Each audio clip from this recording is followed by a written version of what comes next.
I looked at myself and realized that I had revolved around the world approximately 60 times. During this period, I witnessed the successive arrival of summer and winter, the continuous flow of blessings and hardships.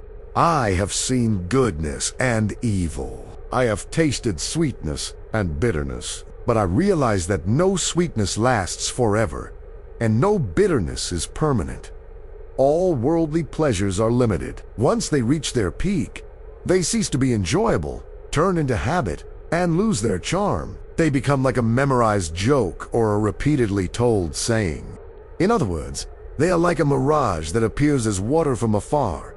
But when you approach, it is onless, and the poor see the rich man's car or building and think that possessing them will make them conquer the world. Yet, once they own them, they no longer derive pleasure from them. A lover dreams of being with their beloved, sees all the joys of the world in their love, places all their hopes in closeness. But after marrying their beloved and spending 2 years together, those dreams fade, those pleasures die.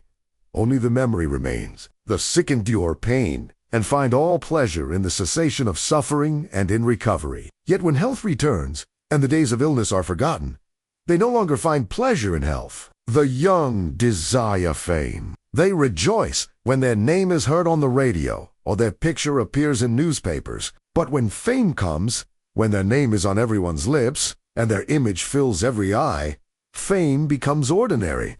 Thus, I came to understand with certainty that material pleasures are narrow in scope and short-lived. When I read a brilliant story written by a great writer, it feels as if it transports me to an enchanted world, guiding me through a realm filled with poetry and fragrance. When the story ends, I feel as if I have awakened from a sweet and captivating dream, and in vain. I attempt to return to that pleasure when a person sheds the burdens of matter and, through contemplation, purifies the self. They rise on 2 wings purity and detachment so that the earth and all it contains appear insignificant. For the soul's pleasure far surpasses the enjoyment of a hungry person's meal. The delight of the deprived upon attaining their desire, or the riches and status enjoyed by the poor.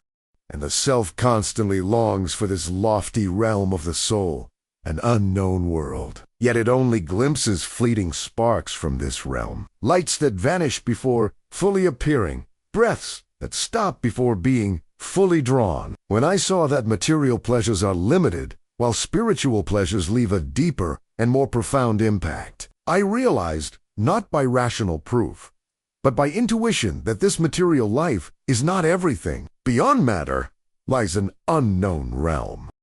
Souls long for it and wish to soar toward it, but the heavy body restrains them, preventing them from taking flight toward that realm. And this certainty constitutes the first step on the path of religion.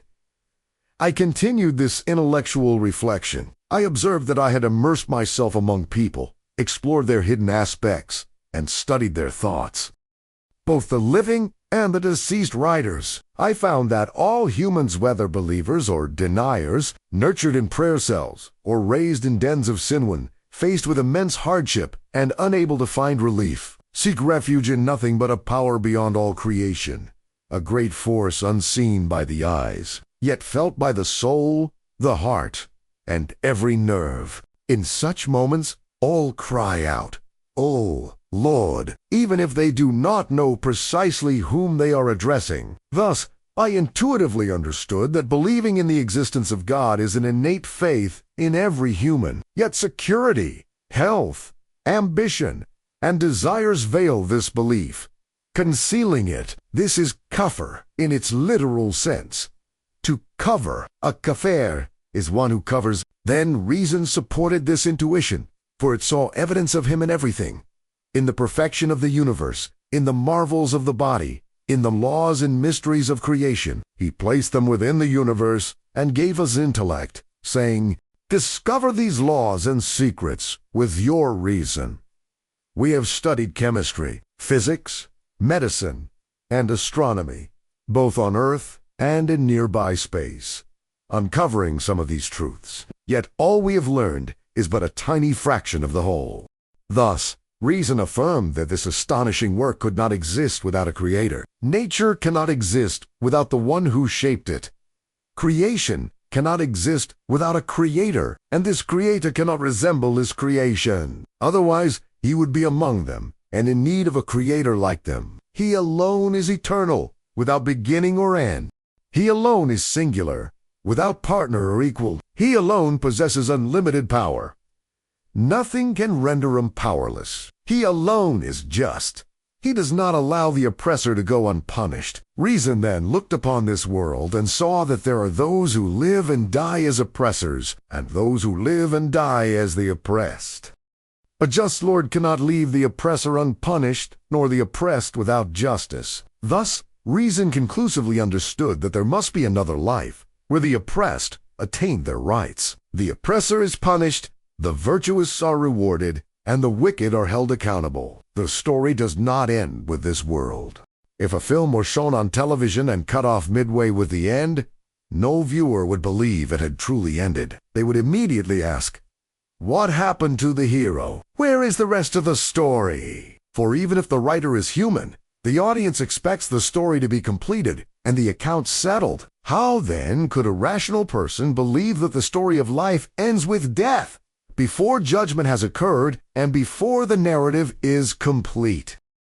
From this, reason conclusively realized that this universe has a Lord and that there is an afterlife following this world. And I saw that I had reached this point first through spiritual intuition, then through rational thought. I believed in God and in the day of judgment.